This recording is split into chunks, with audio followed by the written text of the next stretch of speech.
Salut Greg. Salut Jean-Fred, comment ça va? Ça va bien.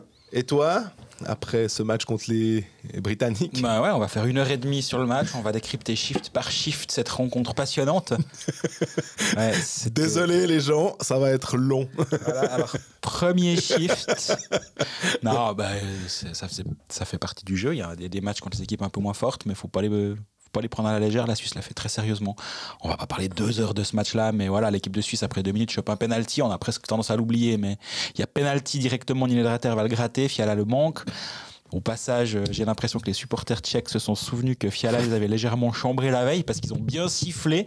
Et je pense pas que c'était tous des fans anglais. Ils étaient quelques centaines, mais pas pour faire autant de bruit. Donc, à mon avis, ils se souvenaient d'un petit quelque chose, les Tchèques. En parlant de fans anglais, excuse-moi de te couper, c'est vrai que tu as fait un petit reportage aussi sur les fans présents dans Stade Patinoire. Il y avait quand même plus de 15 000 personnes. Ouais. On va pas vous embêter chaque fois avec ça, mais un Suisse-Grande-Bretagne dans un pays qui n'est ni la Suisse ni la Grande-Bretagne, c'est quand même assez impressionnant. Ouais, en fait. Ça n'a aucun sens. Encore une fois, c'est extraordinaire. Et j'ai vu qu'il y a une délégation du Mondial en Suisse 2026 qui est présente là. Donc je pense qu'ils ont intérêt d'aller demander aux Tchèques comment ils ont fait. Parce que il n'y avait pas toutes les écoles de Tchéquie qui étaient invitées. Hein. C'est tous des adultes. Ils n'ont pas fait une Biélorussie où une fois il y avait plus d'enfants que. Non, en fait, que des enfants. Si je me rappelle bien, un match de 12. Un Suisse-France de triste mémoire. Sauf erreur à Minsk à midi. Ouais.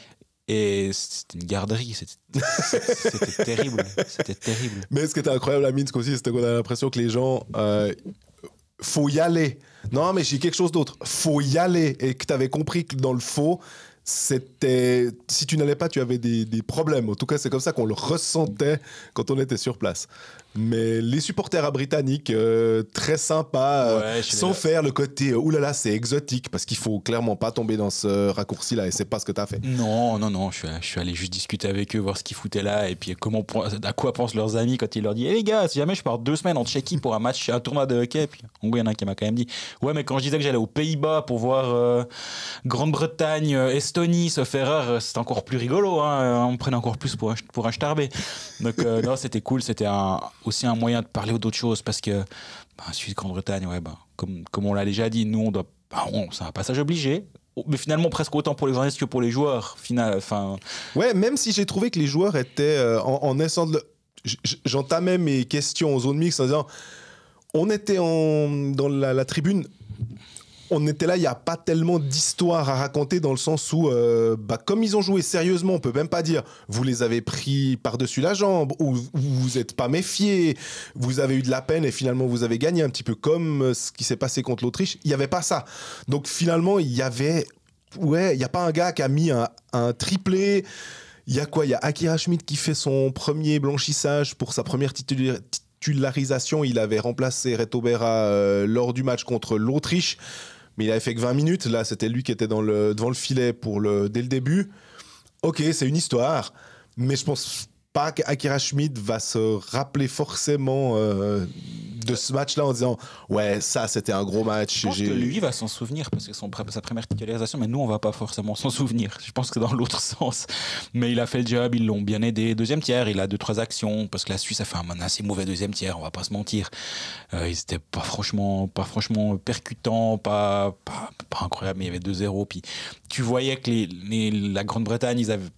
Je sais pas, j'avais l'impression que c'est comme quand tu joues sur PlayStation un niveau trop haut pour toi. En fait, t'as jamais le temps de faire ce que tu veux, tu as plein de bonnes idées, mais ça marche jamais. Et j'avais souvent l'impression qu'ils avaient le pec sur la palette, puis ils savaient ce qu'ils devaient faire. Et normalement, ça passe contre justement l'Estonie ou la Roumanie en 2e division.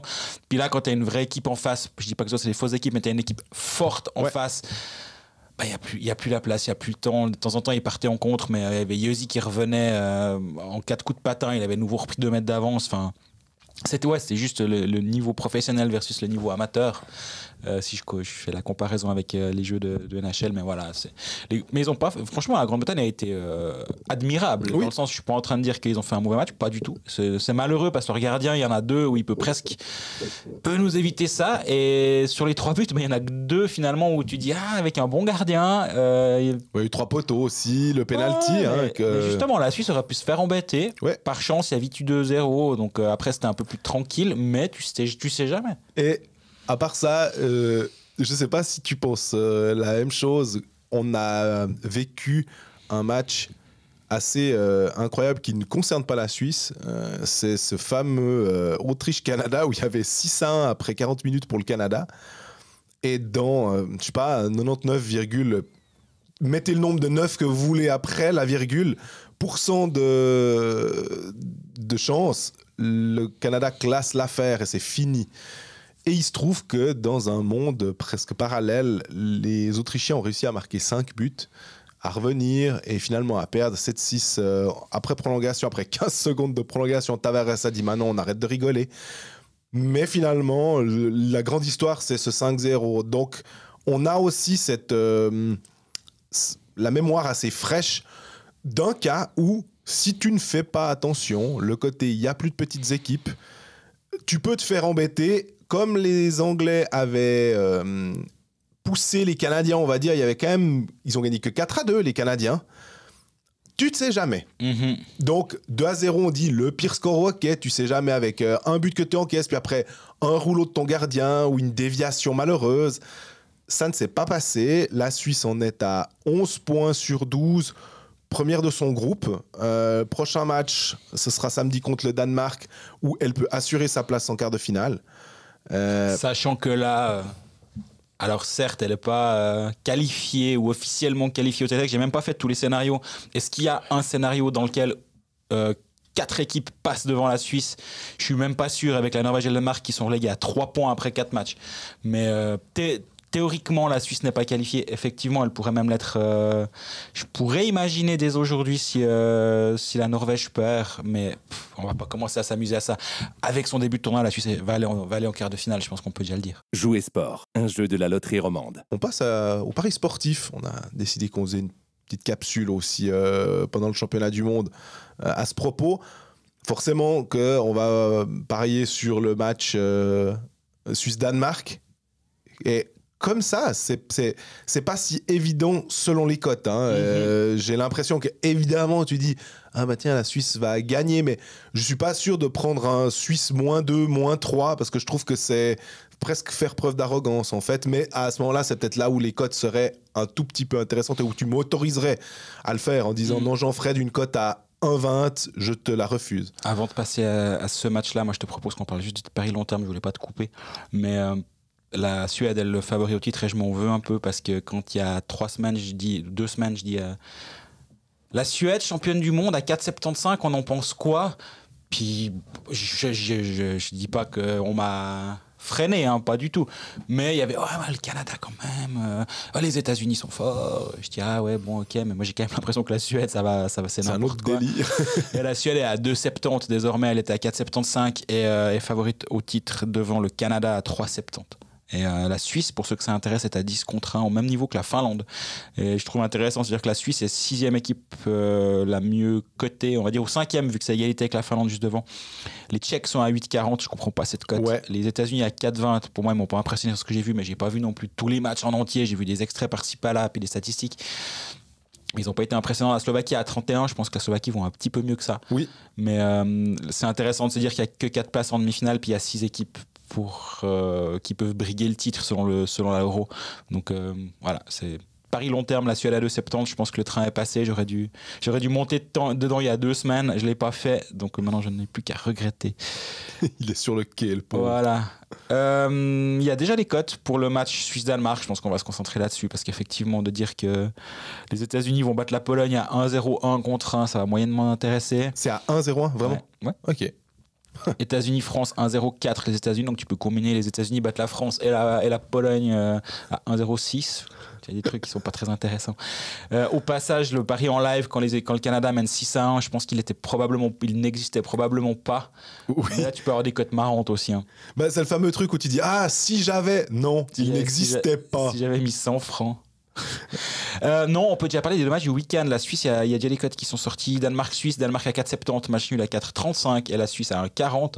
Et le lendemain, il y a Suisse-Canada. La Suisse est à 4,35 contre le Canada. Et on sait qu'en tour préliminaire, la Suisse embête le Canada, disons, en tout cas, pour pas dire plus. La le vainqueur du match avec prolongation incluse à 2,90 pour la Suisse, 1,25 le Canada. Et je trouve cette cote plutôt intrigante en tout cas. Ouais, alors le seul truc, c'est à 3 contre 3. Triste mémoire du dernier Suisse-Canada à 3 contre 3 à Bratislava. Donc j'aurais tendance à dire, parce que oui, hein, quand tu envoies Fiala Ishii et Yossi sur ton premier trio, on va dire, pour le coup, oh oui, c'est beau. Tu te dis, il y a moyen de créer quelque chose. Mais c'est difficile. Hein. Je suis plus intéressé par la cote de Suisse-Canada, que je trouve beaucoup trop haute, clairement, hein, à 4 et quelques, là où tu disais. Je me dis, là, c'est presque manquer de respect à la Suisse, et ce serait presque un moyen de dire à Fischer et au staff de dire, hé les gars, voilà où ils vous voient, pour un peu les motiver un peu plus. Ils n'en ont pas besoin, évidemment. Mais je trouve que moi, je pourrais partir là-dessus, en fait. Et toi ? Ouais, absolument. Mais la Suisse gagne avec plus d'un but d'écart côté Danemark à 1,75. Je pense quand même que c'est une bonne cote. Oui. Le Danemark, c'est pas un Danemark très fort de cette année, visiblement, de ce que j'en ai déjà un petit peu lu et vu. Donc ça peut m'intéresser aussi. Les deux matchs sont intéressants. On risque peut-être même de faire deux visuels le temps venu sur l'un et sur l'autre, même s'il n'y aura pas de podcast entre deux, à voir si on passe un pari contre le Danemark, puis peut-être qu'on s'emballe le lendemain contre le Canada, à voir. Mais sinon, il y a les buts aussi. Si tu te dis que les matchs de championnat du monde, il y a rarement beaucoup de buts, c'est pas évident. Hein. Moins de 4 buts et demi à 2,10, donc ça veut dire 4 buts maximum. Ouais. Plus de 5 buts et demi, donc des 6 buts à 1,95. Là aussi, tu peux dire la Suisse peut quand même marquer un petit peu.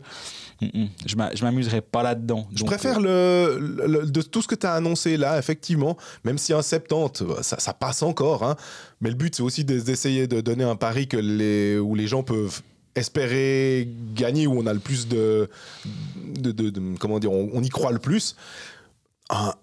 Un goal dans la cage vide contre le Danemark, je trouve que c'est de nouveau pas faire preuve d'arrogance que de dire que la Suisse peut gagner avec 2 buts d'écart. Absolument. Et dans les autres paris qui existent, si jamais il y a le nombre de buts par équipe, et la Suisse qui met plus de 3 buts et demi, donc 4 buts contre le Danemark à 1,85. C'est aussi une cote qui existe et qui est peut-être intéressante à voir. Donc on verra ce qu'on va faire avant ce Suisse-Danemark de samedi. Donc entre-temps, on va mettre ça sur nos réseaux sociaux. Jouer Sport, un jeu de la loterie romande. On vous avait demandé sur les réseaux sociaux de savoir si pour vous, c'est une question qui est un peu récurrente d'ailleurs, est-ce que cette équipe de Suisse version Prague 2024 est la meilleure de l'histoire ?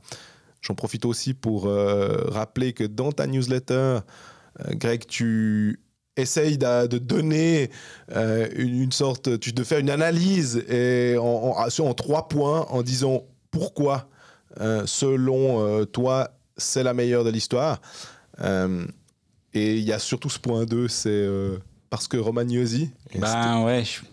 Et c'est un peu ce qu'on disait, je crois, l'année passée, parce que certains nous ont aussi fait remarquer, mais on le dit un peu chaque année. Et je crois aussi que quand on a évoqué ça, les deux, en parlant en marge de l'épisode, on se dit, mais est-ce qu'on n'est pas en train de chaque année dire, et si c'était la meilleure équipe de Suisse de l'histoire ?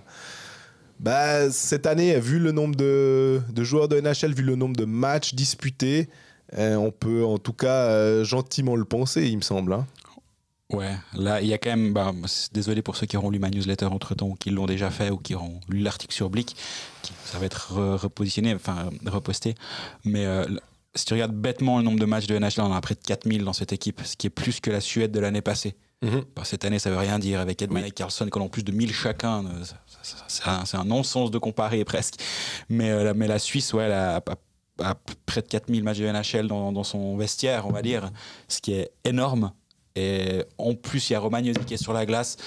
Est-ce que c'est la meilleure équipe possible ? Non, parce que tu peux rajouter Meyer, tu peux rajouter Moser et Suter, mais il faut aussi pas se leurrer. Chaque année, il n'y a pas tout le monde qui va pouvoir être présent. Et avec les éléments à disposition de NHL déjà, là, on a déjà quand même une base hyper solide. Il manquerait Malgin dans les joueurs suisses, évidemment. On parlait au petit déjeuner l'autre jour aussi avec une consoeur, Nicole, ma collègue de Blick, des joueurs suisses. Puis on parlait de Hoffman aussi. Puis elle dit, ouais, mais Hoffman, en mondial, est-ce qu'il y a vraiment une fois où il était ultra dominant ? Et c'est vrai qu'il y a eu des mondiaux où il était bon. Oui. Mais est-ce qu'on pourrait dire il amènerait vraiment quelque chose sur ce tournoi-là, vu la saison qu'il a faite, vu les blessures qu'il a eues et tout? Je ne suis pas persuadé. Bien sûr, si tu me dis, quand même, à la place d'Ambul, tu mets Hoffman, mais bon, ça c'est un crime de lèse Ambul de le faire. Donc, il pourrait avoir sa place s'il avait fait toute la saison. Mais c'est vrai que dans les joueurs dominants, pas présents, tu as surtout Malguin dans les joueurs évoluant en Suisse. Et en NHL, tu as Moser qui est un habitué de la sélection. Souter vient volontiers. Puis Timo Meyer, c'est clair que si tu as Timo Meyer en plus, tu as une meilleure équipe. Mais on n'est pas en train de poser la question, a-t-on la meilleure équipe possible? Non, c'est pas le cas. Ça, on le sait, il n'y a pas besoin de faire des grandes analyses. Par contre, est-ce qu'on a déjà eu une meilleure équipe que ça? Toi, tu aimes bien rappeler celle de Bratislava? Ouais, je l'aimais bien, en fait. Parce que il y avait Ischier, parce qu'on avait regretté en 2018 que Ischier avait fait sa première saison NHL, puis il l'avait pas laissé partir New Jersey, je sais pas quoi. Est-ce qu'il était aussi un petit peu blessé, si je me rappelle? Et puis Fiala et Josi avaient débarqué, il y avait déjà Timo Meyer, mais on est en 2018, c'était il y a 6 ans. Ah là, tous ces joueurs-là sont meilleurs maintenant, en fait. Très largement. Donc, que Copenhague ait 5 ans depuis Bratislava, ben ouais, Yanis Moser avait fait 3-4 matchs, il s'était blessé, donc il serait meilleur maintenant, bien évidemment. Il y avait aussi, par contre, il y avait certains joueurs suisses qui étaient peut-être un peu plus prime, je sais pas comment dire. Peut-être que Gregory Hoffman, quand même, malgré tout, à Bratislava, il était meilleur que le Gregory Hoffman de 2024. Donc, mais il y avait pas, je crois qu'il y avait pas Malguin. Rien que le fait d'avoir aussi Siegenthaler et un Josi comme ça, ouais, je vois pas ce qui peut être. On peut pas comparer maintenant. Je trouve que celle de 2024 est meilleure. Tu disais la meilleure possible. Alors à ce moment-là, il y aurait peut-être plus de débat si en 2026 aux Jeux Olympiques, on va dire que tout le monde est en santé, tout le monde est à disposition. Bon bah forcément que là, normalement, ça devrait être la meilleure équipe de Suisse possible.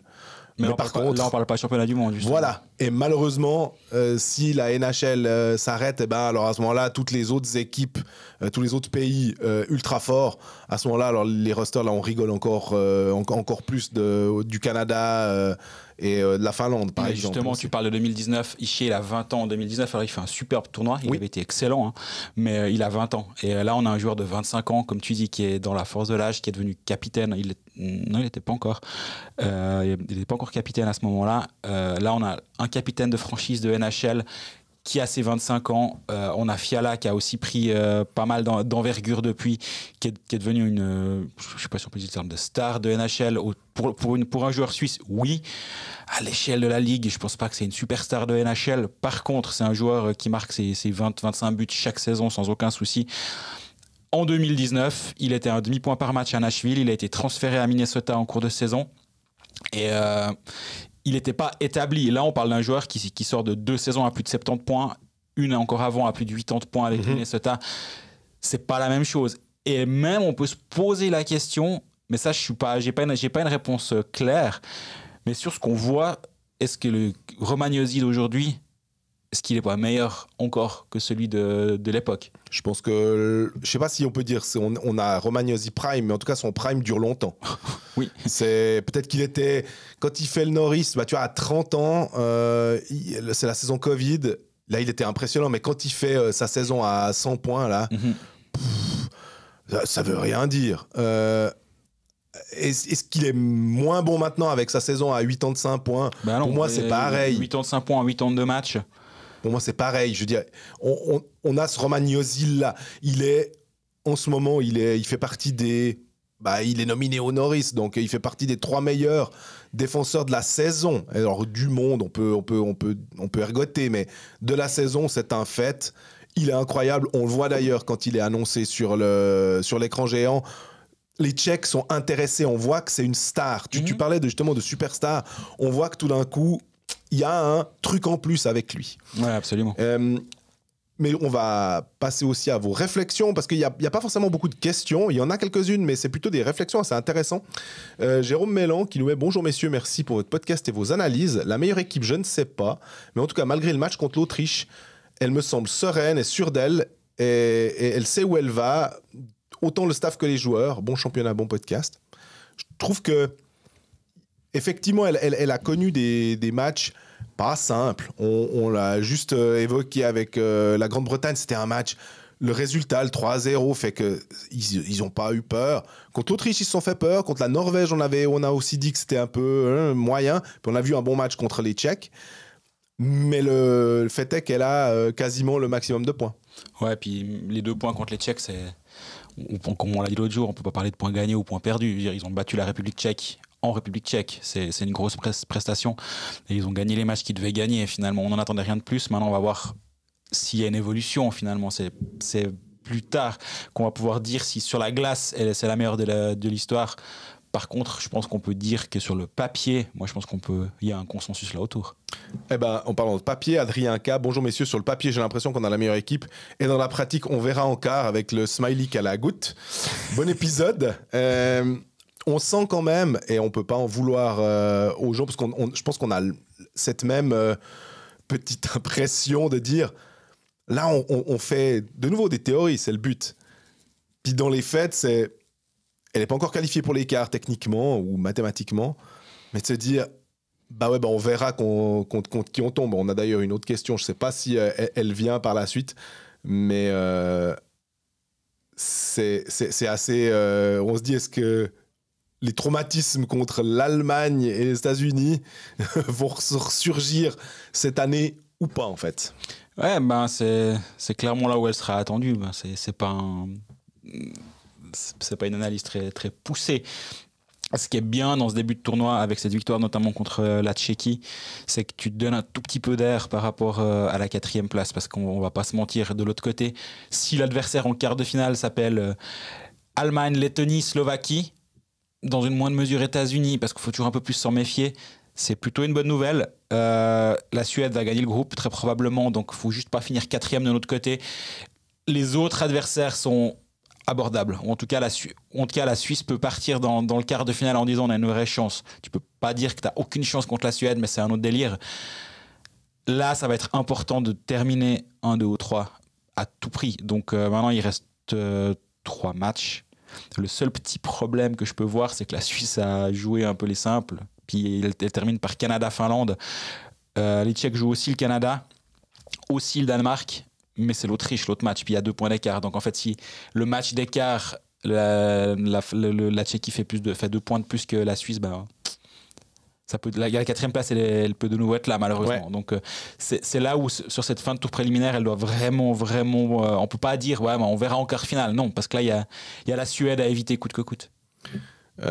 Nicolas Montagna, bonjour. Je pense que grâce à nos joueurs de NHL, oui, ils sont au-dessus des dernières années. Voir Romagnosi est impressionnant et surtout très plaisant. Le seul point négatif est que j'ai peur qu'on se trouve trop beau, que ce qu'on est et qu'on tombe en quart. Mais cela interroge sur le fait que si nous n'avons pas nos joueurs suisses de NHL, quel serait notre réel niveau dans ce tournoi face à d'autres grosses nations? Alors, ça dépend aussi si tu enlèves les joueurs de NHL partout, finalement. On peut reprendre les Jeux Olympiques de 2022. Ouais. Finalement. Où l'Allemagne va toujours les Allemands, quoi. Mais c'est une bonne question. Comme par qui tu les remplaces et là, on pourrait commencer à se poser la question d'avoir... C'est un autre débat, mais je pense qu'il existerait, le cas échéant, si les joueurs de NHL ne viennent plus au mondial, c'est les 6 étrangers. Parce que tu dis, mais attends, là, on commence à... Est-ce qu'on a vraiment un réservoir en Suisse suffisant pour avoir 20 joueurs de pointe pour jouer dans des rôles dans lesquels ils sont du coup plus habitués à jouer en championnat, etc. Mais l'avantage de ces 6 étrangers est d'avoir un réservoir de NHL suffisant pour prendre les rôles en vue, c'est que tu n'as pas forcément besoin, et d'avoir un Centeler, par exemple, je pense qu'on va en reparler un peu plus tard, j'ai bien envie en tout cas, d'avoir un Centeler qui a un rôle plutôt défensif à Zug, assez défini là-bas. Il le joue parfaitement dans cette équipe de Suisse et finalement c'est peut-être pas une si mauvaise chose. Rappelle-toi, Sheppy en 2018 il avait ce rôle-là à Zurich et il le faisait très bien avec l'équipe de Suisse à Copenhague. On se concerte pas, hein. Je lis les questions au fur et à mesure ou les remarques. Et ça va assez dans le sens, celle de Andy Terrier, qui dit « Salut les gars, que pensez-vous du rôle de Kourachev dans cette équipe ? Je le sens un peu vexé d'avoir été relégué entre guillemets dans le 4e trio. Lors de son interview à la RTS, j'ai eu l'impression qu'il n'a pas apprécié qu'on loue le travail de son 4e bloc. De plus, c'est peut-être le seul NHLer qui ne crève pas l'écran. Partagez-vous cette impression. Merci pour votre podcast. Je n'en rate pas une miette. » Merci déjà pour la question. On en parlait aussi, je suis tout à fait d'accord et je voulais aussi en parler, c'est que Kourachev est parmi les joueurs de NHL, c'est peut-être celui qui m'impressionne le moins dans sa capacité à décider d'un match, à faire la différence tout seul. Après, il élève le niveau global de l'équipe, je pense, d'un point de vue talent individuel, c'est sûr. Mais c'est vrai que quand tu as un joueur estampillé NHL, tu t'attends presque qu'à chaque présence sur la glace, il te fasse te lever de ton siège. Absolument. À peu près. Et c'est le cas avec Ischier, c'est le cas avec Fiala, Yossi, on n'en parle même pas. Quand Meyer est là, c'est aussi la même chose. Niederreiter, il amène quelque chose. Alors oui, c'est peut-être pas techniquement aussi impressionnant qu'un Fiala. Par contre, tu vois qu'il a un physique de déménageur. Et puis back-check, et puis Exactement. il sait faire ça. Kourachev est un peu moins décisif. J'ai la même remarque, la même réflexion. Par rapport à la frustration, ça, j'arrive pas vraiment à me rendre compte. Je le connais pas déjà. Je lui ai jamais parlé vraiment au-delà de 3 phrases une fois en zone mixte. Donc, j'arriverai pas à interpréter sa réaction. Mais c'est sûr que c'est un compétiteur et il commence le tournoi à l'aile de la première ligne avec Ischier et Turkov sur l'autre côté. Fiala débarque et se dit peut-être qu'il aura sa chance de rester là avec Fiala et Ischier. Maintenant, c'est Berchi qui prend cette place. Je peux imaginer qu'il n'est pas hyper content. Mais il a toujours la place sur le powerplay. Donc... Il joue quand même toujours sur le powerplay. Donc oui, effectivement. Mais visiblement, vu que Fischer commence avec lui en première ligne, il le tient en haute estime. Donc je peux imaginer que s'il est bon et s'il y a besoin, il va pas hésiter à le remettre à une meilleure place. Une question de Mathieu. Le problème est avec cette question, et je trouve que l'on dit cela régulièrement ces dernières années, cette année, il est clair que cette Suisse donne beaucoup d'espoir au vu de ce début de tournoi. Cependant, cela n'est-il pas dû au fait que l'on était un peu craintif, entre guillemets, dû à la préparation? En tout cas, si les joueurs NHL restent à ce niveau et arrivent encore à faire élever le niveau des joueurs à leur côté, je pense qu'un beau tournoi peut arriver. C'est en plus du fait qu'aucune équipe, mis à part peut-être la Suède, ne semble réellement au-dessus du lot. Merci pour vos podcasts. Ouais, merci Mathieu. En fait, moi, ma crainte que j'ai avec cette équipe de Suisse, on a déjà parlé lors du dernier épisode, c'est la défense. Et je pense qu'il va nous manquer un défenseur de qualité à terme. Et là, on voit que pour le match contre la Grande-Bretagne, Fora était surnuméraire, Young a joué, rien à dire, il a fait le job, il a mis nos 2 boîtes. C'est ce qu'on attend de lui. Hein. Si ça se trouve, s'il joue simple, pour citer Perrault de Cartobla, de toute façon, il ne sait pas jouer compliqué. On lui demande rien de plus. Hein. Donc... ouais, je pourrais imaginer que c'est derrière qu'il pourrait y avoir un petit problème, et peut-être entre les poteaux aussi, hein, finalement. Parce que Schmitt est bon contre la Grande-Bretagne, mais il n'a pas non plus été incroyable. Berra, il y a eu du coup un gros point d'interrogation actuellement. Giannoni a été très solide contre les Tchèques, mais est-ce qu'on a 2 gardiens capables de jouer sur la longueur de la compétition ? Peut-être que oui, mais les points d'interrogation se trouvent plus dans la capacité à pas encaisser plutôt qu'à marquer, j'ai l'impression, et c'est assez rare du côté de l'équipe de Suisse. Il y a, pour revenir, là aussi c'était drôle, parce que je me suis dit, mais j'ai vu une réflexion là-dessus. C'est Thomas Chris qui dit tout dépend si on compte Young et Fora dans l'équipe ou non, avec un smiley clin d'œil. Tu sais ce que tu disais, on va pas revenir non plus sur, on l'a déjà mentionné, c'est la paire de défense, ou en tout cas c'est les 2 défenseurs où on était un peu plus surpris de leur présence. Tu l'avais bien expliqué pour Young aussi, en détaillant ses qualités à 4 contre 5.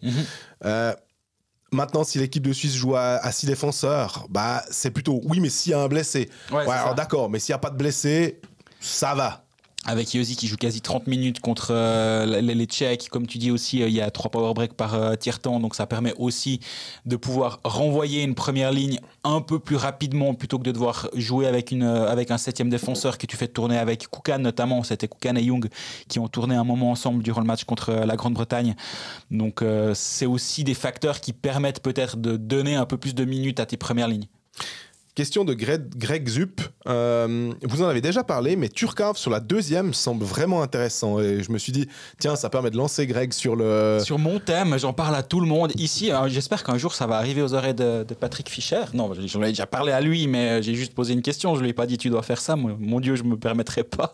Mais, on ne veut pas essayer Turkov sur la 2e ligne. Au centre d'ailleurs, hein, c'est la position qu'il a à Lugano. Au centre de 2e ligne. J'ai regardé ses statistiques sur les 4 premiers matchs, les 2 matchs à l'aile pour commencer, les 2 matchs au centre ensuite. Et c'est là que tu vois la différence de rôle quand on parle de première, 2e, 3e ou 4e ligne. On dit ouais, mais quand même, il n'y a pas vraiment de première, pas vraiment de 4e, il n'y a pas vraiment de 3e dans une équipe comme ça. Vrai et pas vrai à la fois. Il y a une statistique qui est intéressante dans l'utilisation des joueurs, c'est les zone starts. C'est à quel endroit de la glace le joueur prend les engagements. Oui. Est-ce que c'est en défense? Est-ce que c'est en zone neutre? Est-ce que c'est en zone offensive? Quand il était sur la première ligne avec Ishier, il y a 42% des engagements qui sont pris en zone offensive. Et en quatrième ligne, il y a 26% des engagements qui sont pris en zone offensive. Ça fait une différence quand même majeure. Et donc forcément, tu peux générer plus d'attaques quand tu entames entames ton shift en zone offensive. Pourtant, le corsi individuel de Calvin Turcoff, à savoir le nombre de shoots de lui, pas de sa ligne, c'est le corsi individuel, il a 8,9 shoots par 60 minutes de glace sur la première ligne, et il a 12,14 par 60 minutes de glace au centre sur la quatrième ligne, malgré un rôle moins offensif, un rôle dans une ligne moins offensive. Mais il se dit que peut-être il doit faire un peu plus. Mais il arrive à générer quand même plus d'attaques. Expected goals individuel, il est à 0,34 par 60 minutes de glace au centre de la 4 et à 0,2 par 60 minutes de glace à l'aile. Alors bien sûr, il n'y a que 2 matchs. L'échantillon, il est pas immense. Mais je trouve quand même que c'est intéressant de voir qu'il produit plus en ayant un rôle moindre sur une quatrième ligne que sur une première ligne. Et je me dis, oui, ce Calvin Turcoff-là, celui qu'on a vu en saison régulière dominer avec Lugano, avec des bons joueurs autour de lui, doit être capable de dominer à ce niveau-là. Mais c'est pas qu'une question de joueur autour de lui, parce que tu pourrais dire, bon, il a Chervé d'un côté, Kourachev de l'autre. C'est pas des peintres, certes. Mais par contre, c'est pas des peintres qui jouent un rôle peut-être contre une ligne un peu plus forte. Ça, malheureusement, j'ai pas regardé la qualité de l'opposition quand il était sur la glace. Mais par contre, il partira sur des engagements en zone plus défensive, donc forcément, ça a un impact. Mais malgré ça, il domine plus quand il est au centre. Et il est plus impactant quand il est au centre.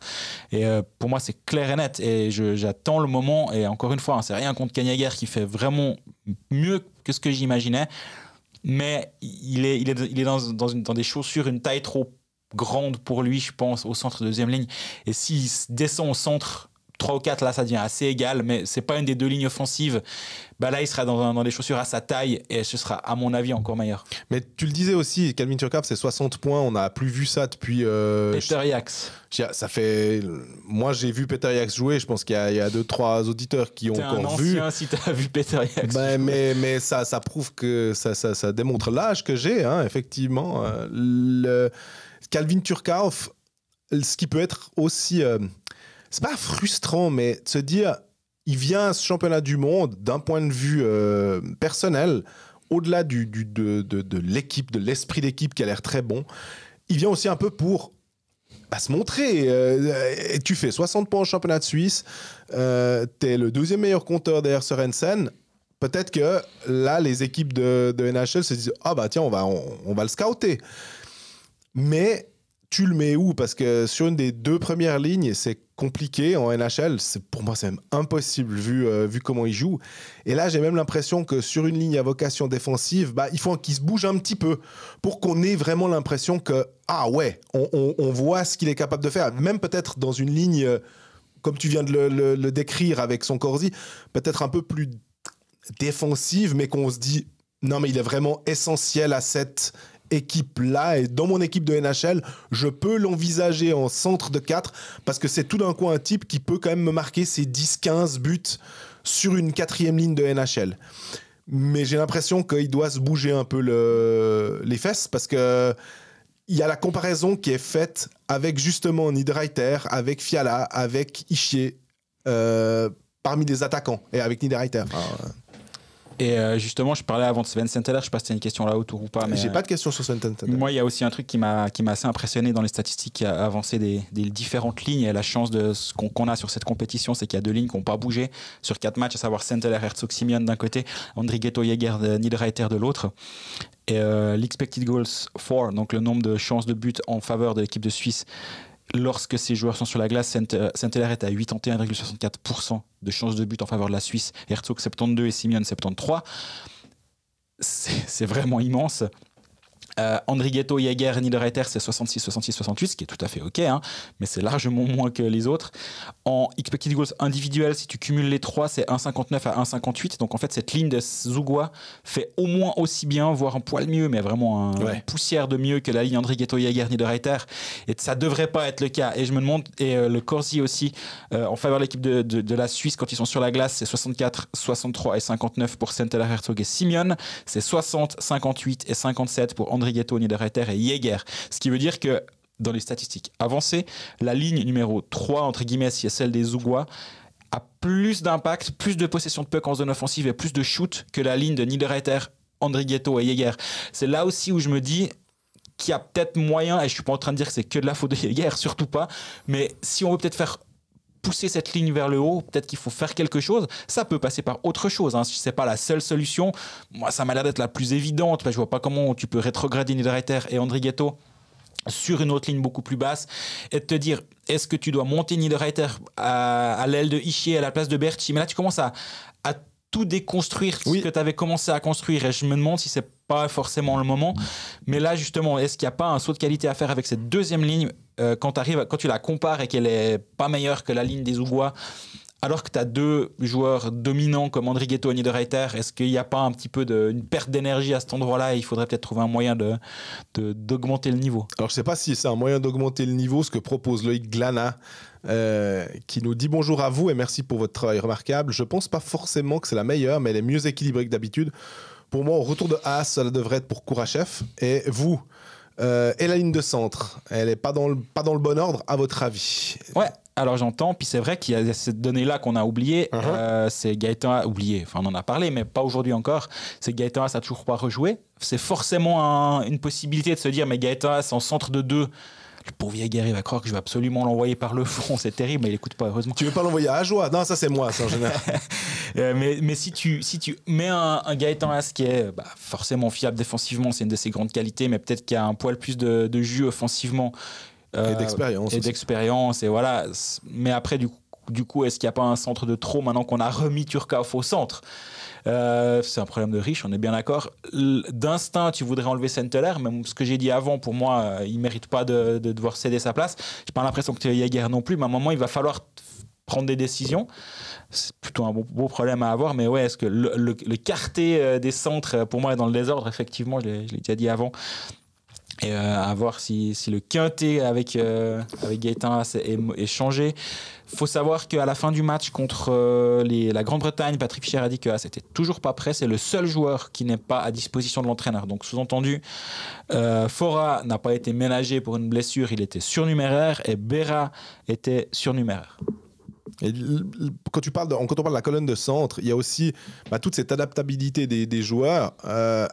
Jäger, Haas, oui, on peut les mettre à l'aile. Souvent, il y a qu'à les mettre à l'aile. Pour certains, s'il y a trop de gars qui peuvent jouer au centre. Mais c'est quand même des joueurs typiques. Ils sont les deux, droitiers en plus, que tu as au centre, qui sont vraiment des véritables pilotes de ligne, on va dire. Turkov le fait très bien avec Lugano. Kourachev peut le faire aussi. On sait que Ambul peut le faire. Berchi peut le faire. Ça, c'est plutôt des joueurs qui sont capables de le faire.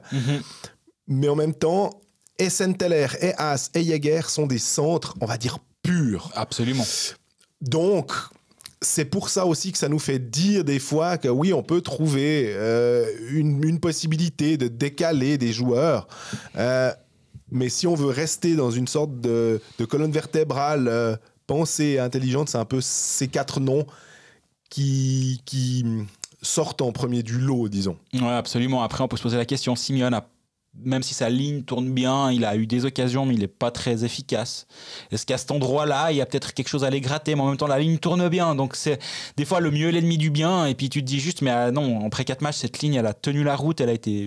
C'est l'une des lignes qui a les meilleures statistiques depuis le début du tournoi.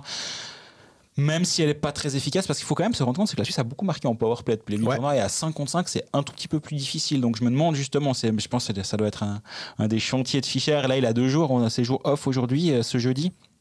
Vendredi, il y aura de nouveau un entraînement complet et ça va être passionnant de voir justement l'entraînement de vendredi. On sera aux premières loges, j'espère en tout cas. Non, on sera clairement aux premières loges pour voir ce qui se passe. Et est-ce qu'il y a des petites adaptations? Est-ce qu'il y a un retour de Gaëtan Haas? Parce que Gaëtan Haas est sorti de la glace, il est passé en zone mixte, il a dit bonjour, il a juste dit qu'il a pris une boîte à la tête, et puis voilà, mais après, tu sais jamais comment ça évolue une commotion, parce que j'imagine que...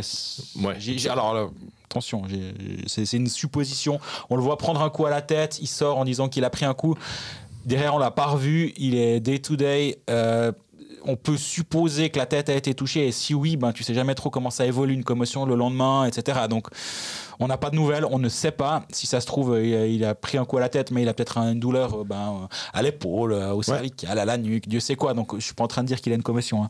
Mais, on nous a pas dit upper body injury. Non, on l'a pas dit. Mais donc, à voir comment ça évolue, mais...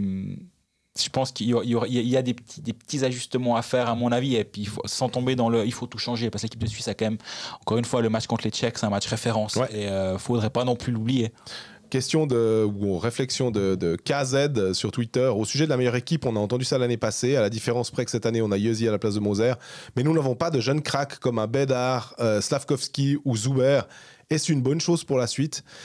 Alors, de nouveau, ça c'est plus une question de formation finalement du hockey suisse.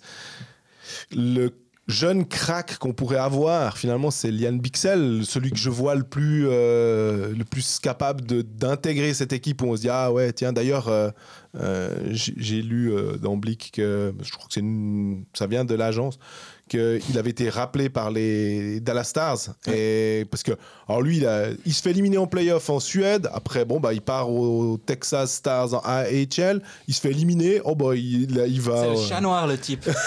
Moi j'arrêterais de le prendre hein. Tu prends et tu te fais éliminer, mais puis maintenant il va faire partie je suppose il va s'entraîner avec Dallas, je sais pas s'il va jouer, ça m'étonnerait, mais toujours est-il que c'est lui qui est le plus le talent en ce moment, et s'il y a un autre talent, ce serait plutôt un Léon Mougli. Moi j'aurais dit Dionisio. Ou Redoué, ok. À la limite, si vraiment tu voulais, mais est-ce que c'est un crack? Mais alors, on compare à Connor Bedard, donc c'est une comparaison qui est impossible. Elle est pas faisable, et je pense pas que l'auditeur l'a faite. Hein.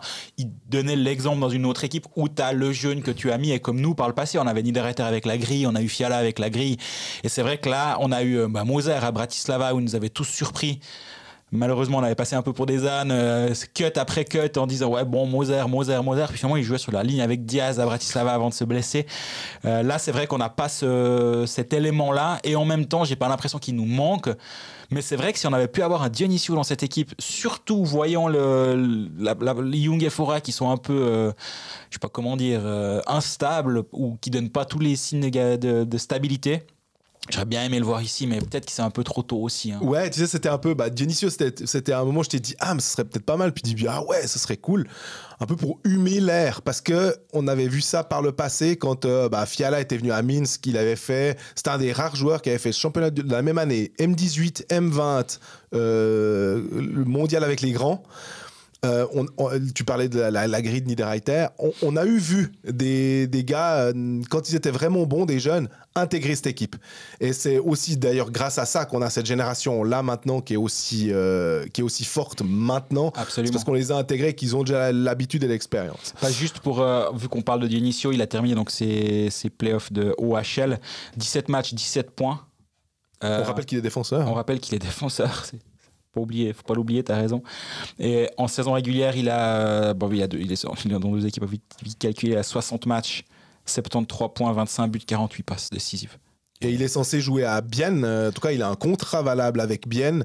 Mais vu ce qu'il est en train de faire, et il a été drafté par Anaheim, c'est possible aussi que Anaheim dise on a vu ce qu'on voulait voir, on a aimé.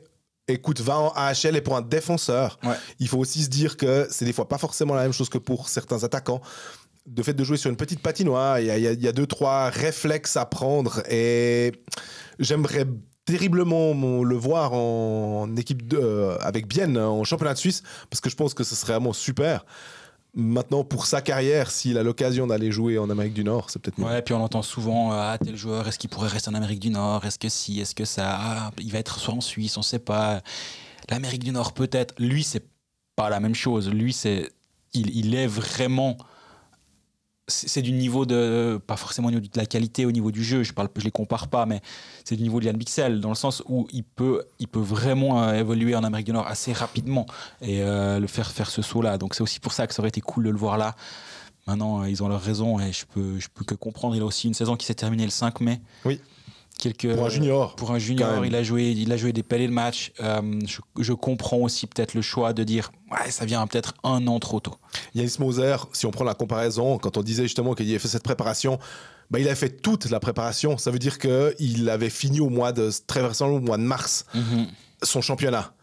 Et c'est pas la même chose. Là, tu finis l'intensité physique, le truc, tu finis au mois de mai.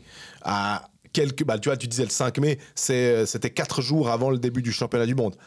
Je comprends que c'était beaucoup plus difficile. On a encore une question que je trouve intéressante de la part de Jérôme, parce que si je vois le @ sur Twitter, est-ce que les joueurs qui sont démis de leur fonction lors d'arrivée de joueurs entre guillemets plus forts le prennent-ils mal, dans le sens où cela peut toucher leur ego, ou bien savent-ils tous quelle est leur place dans l'équipe et n'ont pas de problème avec le fait d'être libérés? J'aime bien cette question parce que... j'ai pas une réponse claire, en tout cas. Par contre, je pense que c'est là où le sélectionneur doit être smart dans son discours avec le joueur, en disant voilà ton rôle, voilà ce que j'attends de toi.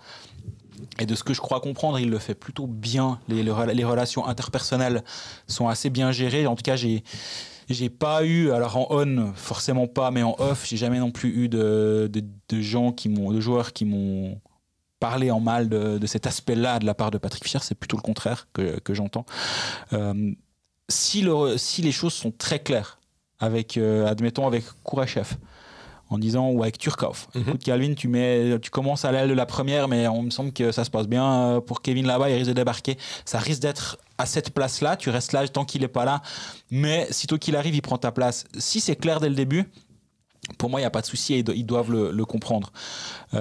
Après, durant le tournoi, entre les joueurs qui sont là, c'est vrai que ça peut être un peu plus compliqué de se dire, attends, j'ai commencé, j'étais sur une ligne, je me retrouve en tribune juste parce que machin débarque.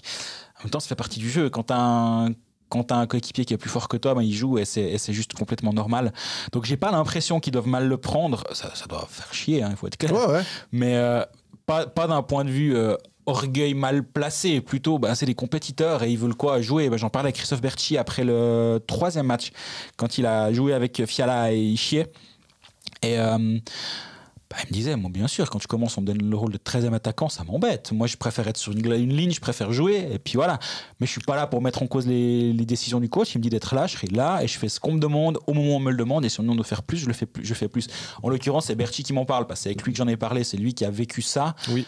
Mais c'est une évidence que si demain, on dit à Michael Fora, t'étais surnuméraire contre la Grande-Bretagne, il y a tel joueur qui tousse un peu ce matin, il va rester à l'hôtel, tu prends la place, il va pas dire non, t'avais pas besoin de moi l'autre jour, tant pis. Je boude. Ouais, non, ça fait partie du jeu, c'est tous des compétiteurs, ils ont connu ça durant leur carrière.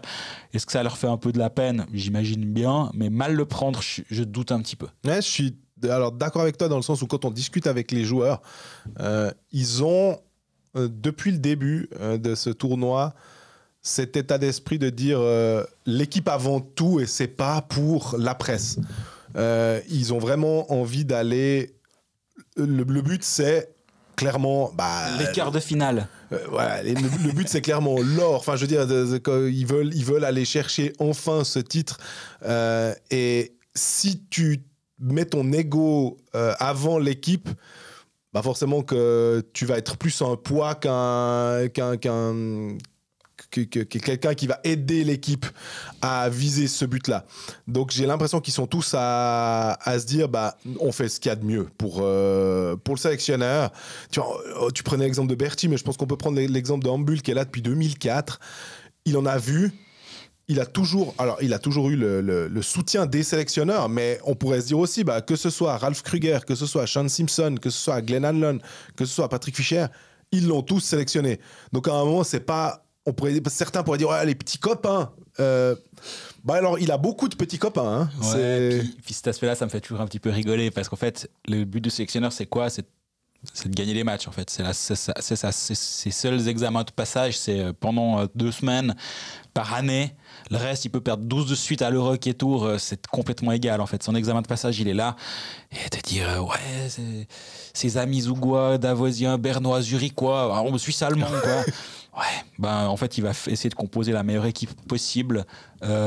Moi, on m'enlèvera pas de l'idée que sur certaines sélections, il y a des fois des sélections qui sont un peu, je vais donner aucun nom, c'est pas le but, mais où tu te dis, celle-ci, je me demande à qui elle profite ou à qui profite le crime. Mais c'est jamais au championnat du monde, j'ai l'impression. Au championnat du monde. Au championnat du monde, tu prends la meilleure équipe possible et puis le but, c'est de gagner les matchs. Donc voilà, tout ça pour se retrouver à rogner jeudi prochain en fin de soirée parce qu'on aura perdu contre la Lettonie en quart de finale puis on fera un épisode franc-fou. Mais jusque-là, on a le droit d'être positif.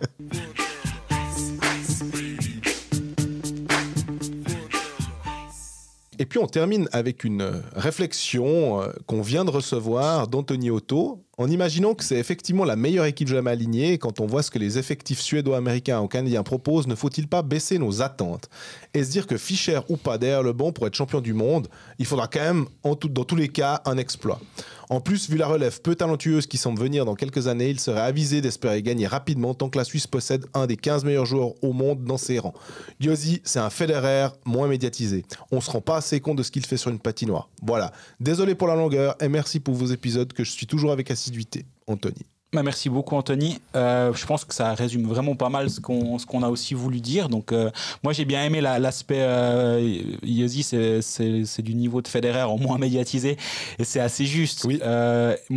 On s'est un petit peu des fois fait la réflexion, on n'a pas un peu trop fait avec Josi quand il est arrivé, et puis en fait non, je pense pas. Quand tu vois ce qu'il apporte, quand tu vois qui il est, quand tu vois les journalistes canadiens qui se massent et qui viennent nous le piquer avant les interviews en allemand, t'as cette équipe qui vient le prendre en anglais, t'es là, mais non, nous on va pas prendre Bédard en allemand quand il vient en zone mixte. Pour essayer d'ailleurs, ce serait rigolo. T'es là, mais cassez-vous, allez faire Connor Bédard et puis vos Canadiens, laissez-nous notre Romagnosi. Ben non, en fait, ils viennent et ils veulent entendre ce que Romagnosi dit.